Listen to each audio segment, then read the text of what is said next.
Oke teman-teman, hari ini kita mau membahas sesuatu namanya sales mentality. Apakah kalian punya mental? Apakah setiap orang punya mental nggak? Punya. Mentalnya apakah kuat atau tidak? Hanya diri kita dan Tuhan yang tahu. Saya mau kasih bad news buat teman-teman hari ini. Teman-teman, hari ini kita ada di bulan Maret. Jadi kalau teman-teman membalik 5 tahun lalu, di 2020 apa yang terjadi di bulan Maret? COVID. Keadaan tidak menentu kan? Keadaan tidak menentu dan alhamdulillah puji Tuhan teman-teman survive ya. Selamat ya, masih bisa makan kan? Ya. Nah pertanyaan saya adalah 5 tahun ke depan gimana? Masih aman nggak? Kan katanya sekarang udah muncul tagar Indonesia gelap.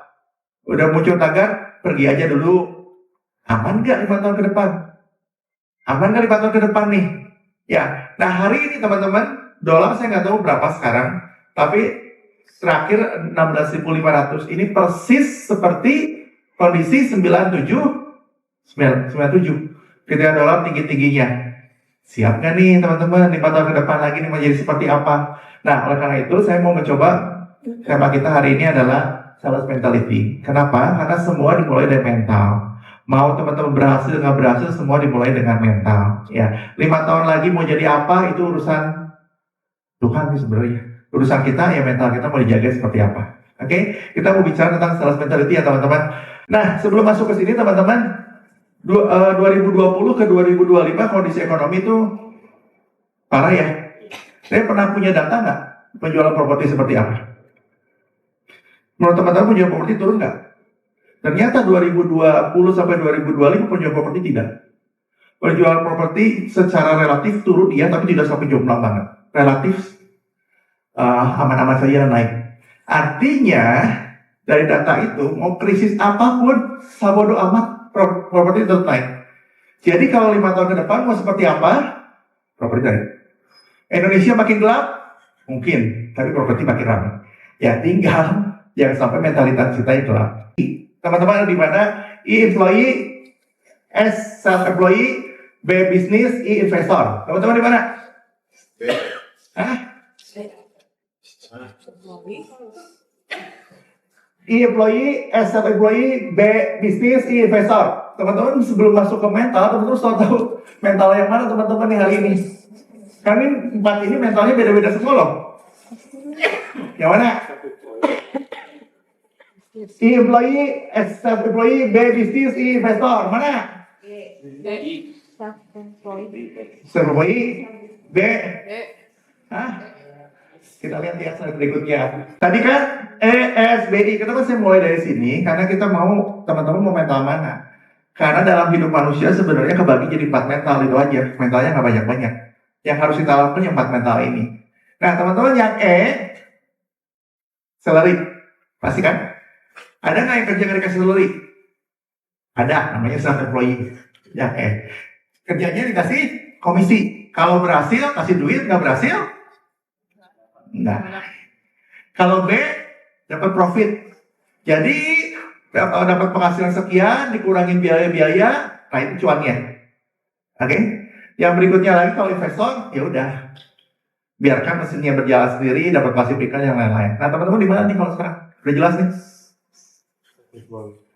Self employee ya. Oke, teman-teman di X ya. Benar ya? Benar? Makasih semua ya. Jadi kita akan masuk dengan mentalitas yang di S ya, bukan yang di I ya. Kita kalau teman-teman yang masih mengharapkan gajian dan segala macam kayaknya salah kelas nih. Kita ada orang-orang yang dapat duit kalau berhasil melakukan penjualan. Kalau tidak berhasil melakukan penjualan berarti tidak dapat. Jadi gimana caranya biar bisa dapat duit? Jualan. Ya nggak? Oke. Ini udah ya, kita sepakat ya, mentalitas kita adalah orang-orang yang self-employed. Berarti hidup kita mengandalkan komisi. Jadi supaya dapat komisi, berarti harus jualan. Pertanyaan saya adalah, tadi udah ada slide-nya sih. Semoga teman-teman bisa jawab, biar udah baca. Menurut teman-teman, entrepreneur, pengusaha, dan lain-lain, itu tuh hidupnya dari mana awalnya? Entrepreneur nih, ketika teman-teman lihat nih, ada orang yang bikin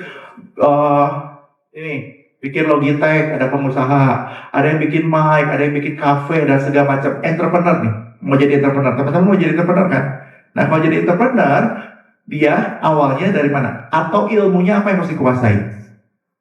Saya udah kejawab sih ya, cepet aja ya. Menurut saya, boleh fokus sebentar? Halo, sudah mendengarkan saya. Nah, entrepreneur semuanya adalah sales, ya. Jadi entrepreneur semuanya dari sales. Jadi teman-teman cek deh, kalau ketemu orang, sebenarnya kalau dia berhasil bikin perusahaan apapun, ujung-ujungnya dia sales kok. Peter Drucker pernah bilang gini, orang yang jadi entrepreneur itu harus bisa dua, satu sales, satu marketing. Tetap harus ada sales. Jadi kalaupun bisa bikin konsep tapi nggak bisa jualan, selesai ya. Ya, tapi kalau dia orangnya introvert, operasional banget, bisa berjalan dengan baik. Kemarin Jason kenalin saya dengan seorang pabrik coklat yang beli perumahan ya, gitu kan. Teman-teman kalau lihat orangnya tuh biasa aja gitu, bukan orang-orang yang punya teori marketing dan segala macam, tapi perusahaannya katanya Jason, satu bulan omsetnya 8 miliar. Menurut saya orang itu tanpa disadari dia sales. Nah, mentalitas yang harus teman-teman punya kalau teman-teman mau jadi seorang entrepreneur, berarti harus sales. By the way, kenapa sih saya ngomong entrepreneur? Karena self-employee itu entrepreneur, that's it. Ya, kalau teman-teman sudah memutuskan menjadi self-employee, berarti teman-teman sudah memutuskan menjadi seorang entrepreneur. Kalau sudah memutuskan menjadi entrepreneur, berarti teman-teman harus bisa sales. Kalau teman-teman nggak bisa sales, nah ini yang jadi masalah berikutnya. Oke, next slide. Nah, teman-teman ini bedanya lagi ya, teman-teman. Orang yang entrepreneur sama bukan. Self-employee sama bukan. Kalau employee, dia mengadakan salary kan. Kalau self-employee, dia mengadakan komisi. Cara kerjanya beda. Teman-teman, cara kerjanya. Kalau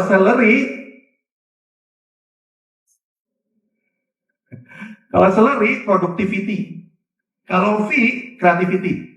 Teman-teman, kalau punya pegawai, dia harus produktif dong. Kalau dia cuma tidur doang, dia pecat kan? Ya, tapi kalau entrepreneur yang mengandalkan dari fee, ya harus kreatif. Gimana caranya supaya jualan? Kalau nggak jualan, nah itu dia pertanyaan. Gimana caranya supaya bisa dapat makan? Hari ini kompetisi sangat ketat. Ini cuma sedikit, Ronald siapin sebenarnya buat 200 orang. Bulan lalu yang datang hampir 100. Makanya disiapkan di tempat seperti ini. Ini baru di agent ini. Kalau teman-teman ikut gathering Sumarekon kemarin, itu satu hall XX1 penuh. Lebih dari 500-600 agent yang ada. Agent hari ini banyak banget. Kalau tidak creativity, teman-teman selesai. Pertanyaan saya adalah, semua agent jualan nggak sih? Yang labelnya agen properti jualan nggak? Enggak. Ya, semua agent yang jadi agen properti bermimpi bisa closing nggak? Bermimpi. Pengen dapat duit gede nggak? Iya bermimpi. Tapi semua bisa jualan? Enggak. Apa yang membedakannya? Karena dia tidak creativity. Dia hanya nampak productivity saja. Kalau produktivitas saja, ya udah kerja aja. Jadi teman-teman pegang omongan saya, 2 tahun dari sekarang, mungkin di kiri kanan kita udah nggak jadi agen properti lagi. Kenapa? Karena jadi agen properti butuh creativity. Oke, kita mau masuk ke mentalitas yang ada. Nah, tapi sebelum masuk ke mentalitas, saya mau ngomongin ini dulu nih, teman-teman. Teman-teman kalau mau punya duit, ini nih rumusnya nih, punya mindset dan punya mentalitas. Punya mindset dan punya mentalitas. Mentalitas, ya harus punya 2 ini jadi dompet. Kalau ini doang punya, nggak punya mentalitas, jadi dompet nggak. Buktinya apa? Banyak yang profesor kan, bukan merendahkan pendidikan, tapi anaknya di mana? Tapi banyak orang-orang yang pengusaha-pengusaha yang sekolah SD aja nggak lulus, tapi bisa menjadi seorang orang kaya, konglomerat dan segala macam. Kenapa? Karena ini dan ini jadi ini. Teman-teman mungkin saya mau ulang lagi. Kenapa kalau gitu orang kaya nggak punya pendidikan tapi modal ini doang bisa? Enggak sih. Biasanya yang ini nyambung sama ini. Yang ini belum tentu nyambung sama ini. Nah, kenapa tema hari ini kita ngomongin mentalitas? Karena saya yakin kalau teman-teman pulang dari sini ininya diisi, otomatis sini. Kenapa? Karena tadi itu. Menjadi seorang entrepreneur yang mengandalkan fee harus kreatif. Tantangan banyak, agen banyak, terus caranya gimana? Harus dilakukan seperti itu. Oke? Yuk lanjut. Mindset saya nggak bahas, kita mau bahas mentality. Tapi sebelum ke sini teman-teman lihat ya, ini fenomena yang ada. Ini teman-teman lihat tuh di IG, di mana-mana nampak seorang tuh jualan. Perform kan? Tapi itu sebenarnya di atas doang. Di bagian keduanya ini. Motif dan motivasi saya, ini udah ada kelasnya. Di bagian keduanya adalah, kenapa sih seseorang bisa jadi jualan, tapi orang lain nggak jualan? Karena dia punya motif. Motifnya harus bayar utang. Motivasinya apa? Anak lagi masih kecil dan harus sekolah. Kalau di SD yang biasa aja, ngomonginnya masih bahasa Indonesia dan bahasa Sunda doang, gimana pertarungan nanti ke depan yang semua dengan AI semua itu gimana? Makanya saya sebagai orang tua harus memaksakan anaknya sekolah di sekolah yang berbahasa Inggris. Nah, berbahasa Inggris duitnya mahal. Motivasi kan? Motif. Tapi itu nggak enough. Karena kalau motif dan motivasi doang, tukang beca juga lakukan seperti itu. Ya nggak? Dia mereka berpeluh setiap hari berpanas-panasan karena mereka punya tujuan untuk menyekolahkan anak, untuk nafkah orang keluarga mereka. Oleh karena itu teman-teman, agent circle, usulan saya teman-teman punya bagian dasar ini dua ini nih.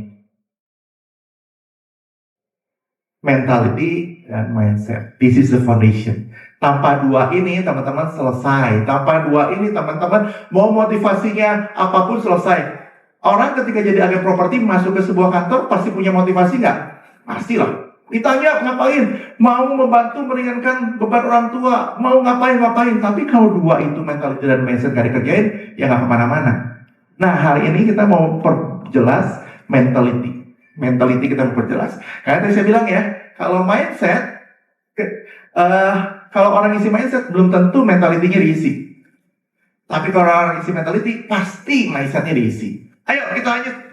Kita ada 3 nih mentality yang teman-teman review ya. Apakah teman-teman sudah seperti ini? Apakah teman-teman jadi agent property sudah punya mentality seperti ini? Pertama adalah work mentality. Kita lihat ya cara kerja mentalitas kita. Yuk next. Nah teman-teman sekali lagi ya saya mau ulang. Employee dan entrepreneur. Saya nggak ngomongin bisnis, saya nggak ngomongin investor. Karena bisnis, bagi teman-teman yang prinsipnya pegang kantor, nanti kita ngobrol di kelas yang lain. Investor ya nanti dengan belajar yang lain lah. Tapi kita di hari ini, teman-teman sebenarnya sudah jadi entrepreneur. Karena duit kita berdasarkan dari komisi, ingat ya? Jadi, kalau entrepreneur duitnya bisa lebih gede tiap bulan nggak? Maksudnya tiap bulan naik-naik terus bisa nggak? Bisa. Bisa tiap bulan turun-turun terus? Gimana caranya supaya naik-naik terus? Kreativitas. Bukan produktivitas. Kalau produktivitas teman-teman asal gawe pagi sampai sore beres udah. Terus nggak ada hasil. Kreativitas gimana caranya? Nah teman-teman sekali lagi saya mau ingetin lagi ya. Bedanya ini employee kewajiban. Teman-teman harus datang ke kantor wajib. Kalau teman-teman merasa ke kantor masih karena merasa disuruh sama prinsipalnya wajib datang, teman-teman entrepreneur datang ke kantor melakukan aktivitas karena ada tujuan. Tujuannya apa? I don't know. Tapi ada tujuan. Hey Gen Z, hari ini kalian nggak mau beli rumah kan? Usulan saya beli rumah. Rumah makin mahal, makin nggak kebeli. Suka nggak suka harga rumah tuh makin mahal. Ya kan makin nggak kebeli. Gimana dong? Jadi boleh nggak paksakan diri? Ini,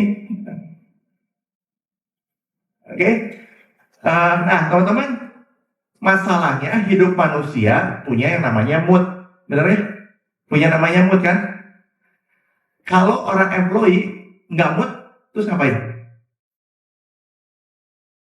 Kalau nggak mood, ya udah, nggak mood ya udah, kerja hari-hari dan segala mampu ya udah, uang kerja serius, kerja rajin, kerja hari-hari tetap akhir bulannya segitu. Tapi kalau entrepreneur nggak ada mood gimana? Nggak dapat duit kan? Nah masalahnya setiap orang, ada nggak sih orang yang posisi moodnya bagus terus? Benar ya, sepakat semua ya? Nggak ada kan? Gimana caranya supaya ketika kita tidak ada mood yang bagus, kita bisa punya mood yang bagus? Udah ada di slide-nya tuh, bergerak kan? Jadi teman-teman kalau sekarang teman-teman lagi moodnya jelek, jangan duduk, jangan diam aja. Kalau diam aja moodnya makin jelek. Kalau moodnya lagi jelek, jalan. Kemana-mana putar-putar. Nah, ini bedanya nih. Employee kalau moodnya lagi jelek, jalan-jalan keluar kantor boleh nggak? Enggak lah, dipecat. Ya, tapi kalau entrepreneur lagi moodnya jelek, tinggalin kantor. Jalan-jalan di Pascal 23, jalan-jalan di Sumarekon Mall. Bisa. Kenapa? Karena untuk meninggalkan mood harus bergerak. Kuncinya itu. Kalau teman-teman moodnya mau berubah, bergerak. Diam tidak membuat mood jadi lebih baik. Malah makin depresi. Kenapa? Karena orang suka namanya drama. Ketika moodnya lagi nggak bagus, duduk diam, otak jalan nggak? Jalan kan? Ketika otak jalan, apa yang dipikirinnya? Saya harus berjuang. Saya harus tetap semangat gitu. Bohong lah. Yang dipikirannya, iya ya, sepi. Nonton YouTube, Indonesia gelap tuh kan. Yang ngomong ekonom tuh kan bukan saya. Nah itu, kalau lagi diam, boleh nggak bergerak? Nah teman-teman, dari mood ke bergerak, butuh namanya intention. Apa intention? Niat. Mood, bergerak, niat. Teman-teman, kalau lagi malas tuh biasanya nggak mau gerak kan? Lebih enak rebahan dan lain-lain. Makanya kita kenal Gen Z, generasi rebahan. Sebenarnya kalau mau ngomongin Gen Z, generasi rebahan, generasi ngamut, ya salah nggak? Nggak salah dengan itu, tapi boleh nggak bergerak? Kalau nggak bergerak, teman-teman, ya udah akan ngegulung terus, ngamut. Teman-teman di Jepang ada sebuah apa namanya istilahnya, teman-teman googling aja. Tapi kalau orang-orang anak-anak muda yang depresi dan segala macam, dia nggak mau keluar kamar. Makan di kamar, semua di kamar, nggak mau pokoknya di dalam kamar. Bukankah itu awalnya? Karena dia ngamut. Ya, dan dia terus memelihara ngamutnya semakin hari semakin tebal segala macam, nggak mau keluar. Nah, oleh karena itu move butuh namanya intention. Ini yang menarik karena teman-teman, mood bisa dikontrol nggak? Aduh, mood saya jadi oke, moodnya benar, tapi bisa dikontrol sih sebenarnya. Dengan caranya gimana? Bergerak bisa dikontrol? Bisa. Niat bisa dikontrol? Bisa. Artinya kalau begitu, kalau teman-teman sepakat begini yang namanya mood, semua bisa dikalahkan dong. Kalau hari ini, detik ini nggak mood, bisa dikalahin dong. Oke, next. Nah, teman-teman, ini worknya nih. Teman-teman kalau mau kerja, bukan kerja employee ya. Tadi kita udah ngomongin entrepreneur ya. Kalau mau kerja, teman-teman ada 3 nih. Attitude, skill, sama knowledge. Attitude membuat teman-teman dipertahankan. Betul ya? Kalau teman-teman attitude-nya bagus, teman-teman nggak akan dipecat lah, dipertahankan. Meskipun kemampuan gitu-gitu wae.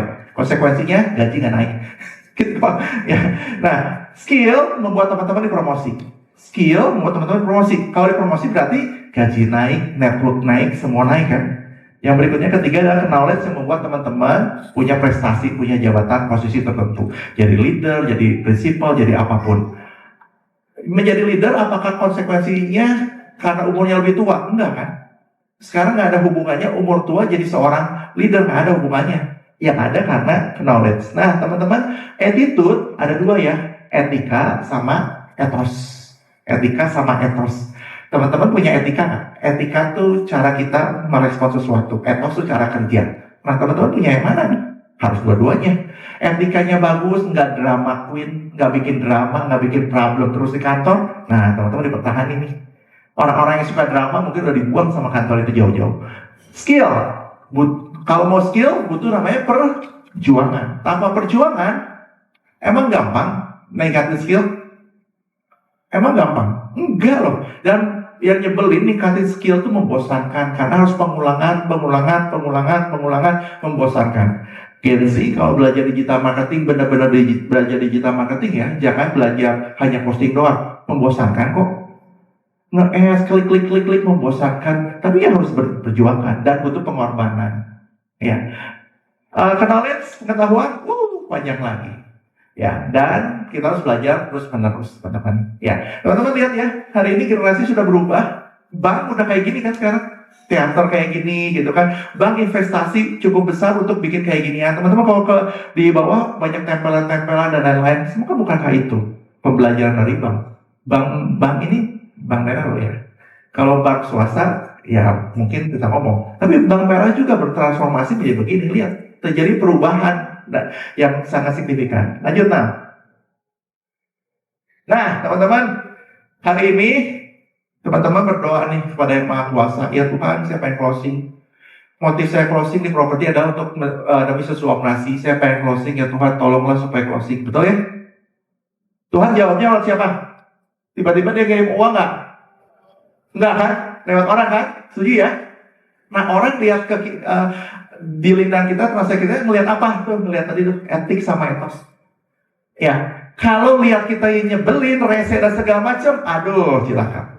Memang kemarin malam saya diceritain salah satu tim kita showing showing, udah gitu showing, dia ngeliatin WA-an dari agent lain.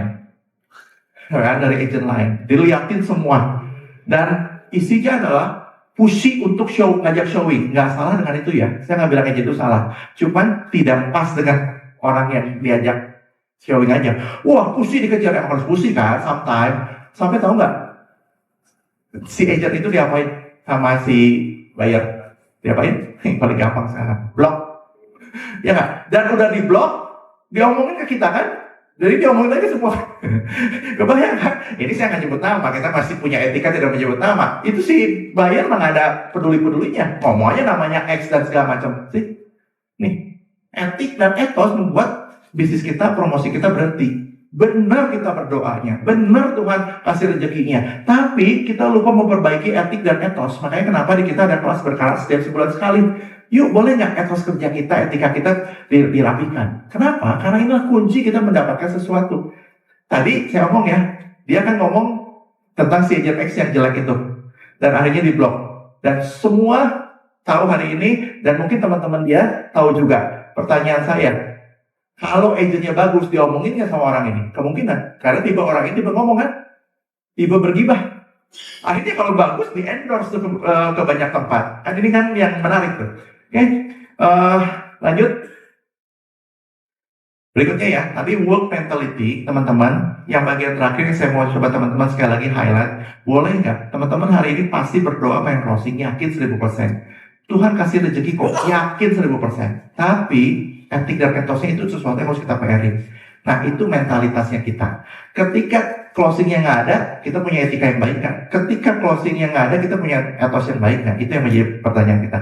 Yang kedua adalah really mentality. Jadi itu masa sih? Nah, pertanyaan saya adalah begini ke teman-teman. Teman-teman mau jadi agen properti? Iya. Pengen closing? Iya. Saya akan bertanya gini, masa sih? Yakin? Hah? Yakin teman-teman pengen closing? Karena omongan lo boleh ngomong A. Kita ngelihat kebenarannya dari mana sih? Dari perbuatannya kan? Dari tindakannya kan? Nah, kalau teman-teman hari ini beneran pengen closing, buktikan ya tindakannya ininya bener nggak? Mentality sama dengan value life. Nah, buktikan dong value teman-teman bener nggak? Nah, value-nya ke ini ya. Kita akan mencek hari ini teman-teman. Pengetahuan teman-teman seperti apa. Oke? Teman-teman bilang begini, next slide. Teman-teman ketika teman-teman punya ini teman-teman ya, itu klien kita sama kita secara pengetahuan ada gap nggak? Mungkin dia lebih pintar. Benar ya? Benar kan? Dia mungkin nggak selama dia lebih pintar kan? Mungkin. Nah, kalau begitu, kalau dia mungkin lebih pintar, kalau teman-teman pengen berhasil di bisnis ini, berarti harus ngapain? Harus ngapain lah, Maxnya? Ya kita harus menyamakan kepintarannya dia dong. Ya, Lili mau belajar. Maka teman-teman siapa? Polisi? Dokter? Ya harus ngobrol dong. Cara ngomong dokter gimana? Yang nggak ngerti itu dokter nggak ngerti ngomong aja gitu kan? Yang kita bingung mau nggak mau ngomongnya harus samain. Nah, artinya yang saya bilang nggak semua hari ini teman-teman bisa mengambil semua market. Ya, nggak semua dokter diambil, tentara diambil, lagi PSAN, ASN diambil, pengusaha diambil, Gensi diambil, nggak bisa ngomong nggak nyambung. Minimal lah jelek-jeleknya teman-teman boleh nggak nonton headline di sosial media, lihat tuh buat belajarin tentang sesuatu gitu kan. Tapi yang paling bagus adalah ngambil marketnya sendiri gitu kan. Ngambil komunitas sendiri nih. Supaya kita nampak pintar. Kalau nampak pintar, satu frekuensi. Teman-teman ada di dalam pengembangan diri ada namanya frame of reference. Frame of referensi gitu kan. Kita akan ngobrol dan nyambung sama orang yang frame of reference-nya sama dong. Kalau ininya frame of reference-nya beda, nggak akan nyambung, nggak akan connect. Nah sekarang pertanyaan saya, yang nyambunginnya kita, apa dia? Mau nggak mau kan kita kan? Mau nggak mau frame of reference kita ya harus di-match-kan. Nah, oke, lanjut ya. Duit. Ini value ya. Duit kita sama pembeli kita lebih banyak mana? Sama penjual kita lebih banyak mana? Banyak kita. Banyak mana? Banyak mana? Ya, mungkin sometimes lebih banyak pembeli dan penjual kita. Minder nggak? Insecure nggak? Ah, insecure nggak waktu ketemu dengan mereka lihat rumahnya? Insecure nggak? Nah, teman-teman, kalau usulan saya, teman-teman boleh lanjutkan. Orang yang semangat sama ujungnya dia punya hasrat nggak? Kalau dia nggak punya hasrat, nggak akan semangat. Ayo properti bagus loh, kalian bisa dapat duit banyak. Lu nggak hanya punya hasrat, nggak punya pengen apa-apa, ya itu yang terjadi kan? Nah teman-teman, kalau teman-teman punya hasrat, ngelihat orang lain berhasil, kita nggak berhasil, ujungnya bukan insecure, ujungnya bukan iri, ujungnya itu tuh belajar. Ujungnya adalah ya beriman. Hidup tuh nggak ada yang tahu, yang pasti itu cuma satu, tau nggak ya? Di dunia ini yang pasti apa? Hah? Kematiannya. Yang pasti cuma kematian doang. Selain kematian semua nggak ada yang pasti. Ya, jadi kalau nggak ada yang pasti, teman-teman butuh namanya faith. Siapa yang jamin teman-teman akan closing? Nggak ada yang jamin. Yang bisa teman-teman lakukan adalah hasrat. Leader hanya bisa membantu teman-teman supaya hasratnya tetap menyala. Ketika hasratnya tidak menyala, leadernya mau bawa pisau di depan mata juga akan gimana? Benar nggak? Nah, yang bisa dilakukan sama leader adalah membangkitkan hasrat. Nah, semua ini, nextnya, semua ini gambarannya kayak gini. Teman-teman mau pilih yang jealous atau mau pilih yang jealous? Up to you. Ya, mau yang bawah atau mau yang atas, up to you. Tapi semuanya dimulai dengan hasrat. Next, coba. Next now. Ya, sesimpel ini. Sukses butuh hasrat. Tanpa hasrat, sudah lupakan semua. Tanpa hasrat, teman-teman sudah mendingan hari ini pindah jalur kerja. Ya, karena di properti kita dapat duitnya dari komisi. Ya, oleh karena itu kita harus punya mentalitas ini. Nah, kita mau siapin teman-teman? Belum. Ini the key-nya. Tadi ya, kurang lebih 3 mentality. Saya mau ulang. Mentality-nya adalah work-nya. Tadi udah dijelasin. Really, beneran teman-teman mau mengerjakan sesuatu. Yang ketiga, jealous mentality.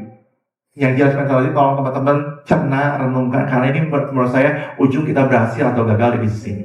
Nah, saya mau teman-teman kasih tahu 2 kuncinya. 2 kunci ini udah ini kita selesai. Kunci pertama adalah sukses itu tersembunyi dalam rutin setiap hari. Kesuksesan kita tersembunyi dari rutinitas setiap hari. Rutinitas setiap hari membentuk kita hari ini jadi apa? Ya. Nah, pertanyaan saya, habit teman-teman apa? Teman-teman yang setiap hari teman-teman lakukan apa? Teman-teman setiap hari gosok gigi nggak? Gosok gigi bagus nggak? Hah? Bagus nggak? Kalian korban propaganda. Propaganda. Bukan enggak. Gosok gigi itu ada pengaruh-pengaruh tertentu yang tanpa gosok gigi pakai air juga sama-sama bersih. Tapi kalau kita lihat baik sejarahnya, emang perusahaan meng-create habit loh. Jadi begini. Suatu hari, Pepsodent muncul. Pepsodent nge-hire psychology profesor untuk membuat produk ini laku. Gimana caranya laku gitu. Dicari. Waktu itu Pepsodent muncul tuh ketika di Amerika yang gosok gigi cuma 7%. Oke? Yang gosok gigi cuma 7%, bukan berarti pasta gigi belum ada, udah ada. Cuma yang gosok gigi 7%. Pepsodent datang pengen ngegebrak market. Ya. Jadi iklan yang dilakukan apa? Dicari. Ini ketemu nih. Katanya gigi itu ada lapisan. Nah, lapisan ini yang bikin nggak bagus. Hasil mereka seperti itu. Jadi mereka iklannya apa? Bukan pasta gigi bikin gigi putih, enggak, itu mas sekarang. Ya, ngehilangin lapisan. Makanya teman-teman mungkin pernah lihat iklan pasta gigi yang ngejilat gigi. Ya, itu semua di campaign waktu itu ngejilat gigi. Jadi kebiasaan. Ya, jadi ketika orang tidak menjilat gigi, nampak ada yang kurang dalam dirinya dan dia belum gosok gigi kan? Seperti itu. Nah, boleh nggak teman-teman lakukan ini? Apa yang dilakukan teman-teman setiap hari? Itulah kunci kesuksesan kita. Apa yang dilakukan setiap hari saya nggak tahu. Nah, ini ada rumusnya teman-teman. Contohnya seperti ini.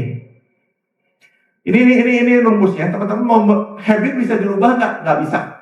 Habit itu nggak bisa dirubah. Teman-teman bukan dewa yang tiba-tiba bisa merubah diri menjadi habit yang baru. Teman-teman nggak tiba-tiba amnesia berubah habit, nggak bisa. Habit itu nggak bisa dirubah, habit hanya bisa diganti. Habit harus diganti. Nih, saya contohnya gini ya. Nah, teman-teman selalu ada segitiga ini. Tandanya, rutinitasnya, ganjarannya. Bingung? Saya kasih contoh ini ya. Lanjut. Nah, ini. Teman-teman sering teman-teman pengen tertawa, pengen happy. Nongkrong, ketemu orang, gosip, bergibah, ketawa-ketawa gitu kan. Tandanya gimana teman-teman kalau nongkrong keluar rumah? Ini masih zaman offline lah ya. Online bisa sih sekarang. Zaman offline teman-teman keluar rumah, ketemu orang, ketawa. Makanya dulu terkenal dengan istilah warung kopi kan. Ya sekarang cafe shop. Nah, sama-sama aja tempat orang datang, ngumpul, ketawa, pulang.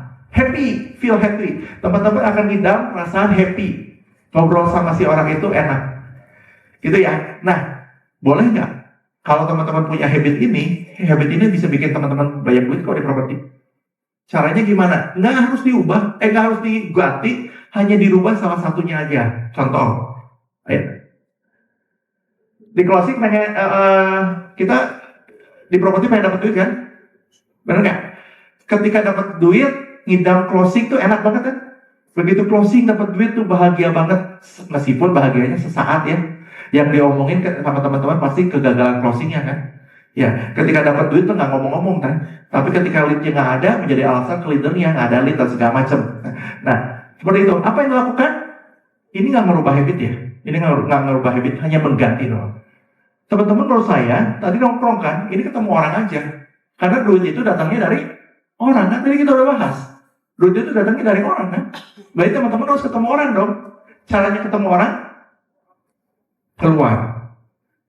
Jadi, kalau sekarang kita mau berhasil di bisnis ini, apa yang harus dilakukan? Paling pertama jadi kebiasaan teman-teman setiap hari. Apa?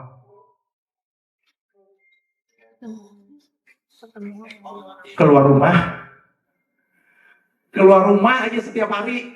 Keluar rumah. Karena kalau nggak keluar rumah, di rumah terus, kayaknya bukan habit ini yang dibangun. Closing, mimpi, kayak gini keluar rumah. Habis keluar rumah ngapain? Rutinitasnya ketemu orang. Kalau nggak ketemu orang, tapi bukan orang teman-teman kantor ya. Kalau ini udah biasa, beneran gibah. Ya ketemu orang lain, orang baru. Gimana ketemu orangnya? Ya ngetokin lah. Ya janjian lah. Ya ngapain? Kalau nggak ada orang yang mau janjian gimana?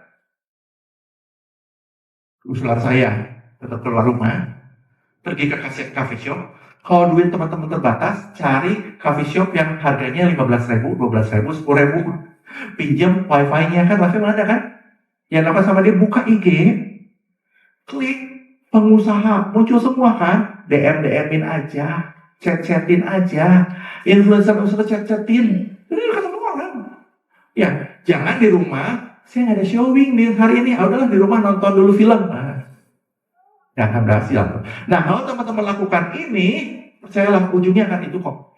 Dan percayalah kalau teman-teman closingnya udah sering, dapat duitnya udah sering, kalau nggak closing itu kayak orang ngidam ya. Aduh, pengen banget. Nah, kalau udah sampai begitu, jadi habit, waduh, yakin 100% penjualan teman-teman kontinuitas. Nah, mulai boleh nggak? Setiap hari lakukan ini, setiap hari lakukan ini, setiap hari. Langsung tiba-tiba berubah nggak? Enggak. Ya, minimal dimulai dari mana? Kalau ini? Tinggal ini dimulai dari, dimulai dari keluar rumah. Ya, keluar rumahnya ada lanjutannya sebenarnya jam berapa? Itu terus yang jawab sendiri. Tapi mulai dari keluar rumah. Kalau teman-teman nggak keluar rumah, aduh, jauh dari kenyataan.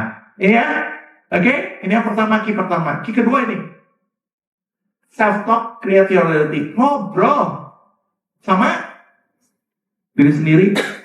Jangan ngobrol sama temanmu. Ngobrol sama temanmu, kalau kalian lagi susah, harapannya ngobrol sama teman diapain? Diberi pembenaran, bukan dikasih semangat. Saya lagi punya masalah, datang ke teman-teman, pengen dikasih semangat, bohong. Saya pengen temen yang diajak ngobrol bilang, beneran, udahlah, sabar aja. Nah itu kan, akhirnya saya pulang dengan ketenangan hati, dia aja begitu ngomong. Nah, Ya, ketika teman kita ngomong, ayo kamu berjuang, ayo cobain lagi. Kurang ajar, lu gak tahu masalah gua, lu mah enak gitu kan. Masalah gua tuh susah banget, gitu kan. Lebih baik ngomong sama diri sendiri, self-talk, self-talk, self-talk. Ya, karena, tadi ingat ya, saya bilang waktu mood, kalau gak bergerak otaknya, pasti berpikir. Nah, waktu berpikir itu, teman-teman ngomong apa? Self-talk apa? Balik ke jealous mentality. Zealous mentality, bukan jealous ya. Zealous mentality. Kalau dia bisa, berarti saya bisa. Bedanya, ya mungkin harus ada pembelajaran lain. Kapan waktu saya ikut diajak di BTC sama diajak orang gitu kan. Di situ ada pembicaranya Perry floating market dan lain-lain. Ini menarik statementnya berhubungan dengan gayanya Pak Perry ya. Dia bilang gini, kalau kamu mau berhasil, ada yang nanya, dia jawab gini, kalau kamu mau berhasil di bisnis kuliner, kamu selalu cari tahu orang itu. Kalau orang itu pakai dukun, cari tahu dukunnya di mana. Gitu. Ya, dia ngomong, ya maksudnya dengan bercanda, tapi maksud saya yes. Kalau hari ini orang itu berhasil di properti, cari tahu. Dan ilmu mah gitu-gitu doang. Ya, nggak ada sesuatu yang luar biasa. Ayo cari tahu, cobain, praktekin, cari tahu, tapi yang paling penting adalah ngomong apa pada dia. Nggak mampu. Nggak aku mah apa. Saya butiran debu. Saya pecahan asteroid. Apa gitu. Ayo apa gitu. Hari ini lihat teman-teman pertarungan gede banget. Saya nggak tahu ini teman-teman ngelihat agent sebelah seperti apa. Tapi ada banyak agent properti yang nggak kelihatan loh. Tapi penjual mereka dahsyat. Bukannya teman-teman suka lihat orangnya ini dan segala macam. Mereka sangat low profile, nggak kelihatan kan bermainnya di dunia yang berbeda, tapi jualannya mengerikan. Ikutinlah, tiru aja lah, copy paste lah, gitu kan. Adjust nanti di lapangan, minimal copy paste dulu lah. Kalau si orang itu ngelakuin begini, cobain lakukan seperti itu. Yuk, boleh nggak? Self-talk. Yuk, terakhir. Ini slide terakhir saya, teman-teman. Kalau teman-teman pengen something new, harus stop untuk bikin sesuatu yang kalau teman-teman pengen dompetnya hari ini yang baik, stop yang Nah, kenapa saya tadi ngomong di pembukaan saya bahwa 5 tahun ini ke depan kita nggak tahu apa-apa. Teman-teman nih saya mau takut-takutin ya. Satu, hari ini kalau teman-teman lihat di tahun 2024 separuh negara ini, bukan separuh, cukup banyak, ada puluhan lebih kepala negara yang berganti. Indonesia Jokowi ke Prabowo gitu. Nah, yang menarik adalah yang bergantinya bukan ke pertahanan atau pertahanan tuh presiden sebelumnya. 3/4 pemerintahnya berubah menjadi presiden baru, perdana menteri baru. Presiden baru, perdana menteri baru, kebijakan. Nah, jadi hari ini semua, nggak tahu nih kebijakannya nggak bisa ditebak nih, kayak apa gitu kan? Ini yang saya tahu. Efeknya adalah seluruh dunia mulai bergoyang. Bergoyangnya di mana? Lu lihat, krisis ini di Indonesia doang? Enggak, di seluruh dunia krisis. Tapi itu urusan mereka. Urusan kita mah, punya hasrat nggak? Punya desire nggak? Pengen berhasil di properti? Kalau punya, ayo belajar. Lupakan yang lama, pakai cara yang baru. Nontonin orang lain, kepoin, copy paste. Dan lihat ya, di akhir tahun 2025, orang-orang yang melakukan ini, yang punya mentalitas ini, menurut saya jauh akan lebih berhasil. Pertanyaannya, sebelum saya mau tutup, orang yang melakukan mentalitas ini, apakah sepanjang tahunnya happy? Enggak ya. Apakah sepanjang tahunnya semua anak muda? Enggak ya. Ya, tapi ketidakmudahan itu, krisis itu yang membantu teman-teman punya pemahaman yang baru, punya kapasitas yang baru, dan punya mentalitas yang berubah. God bless you all.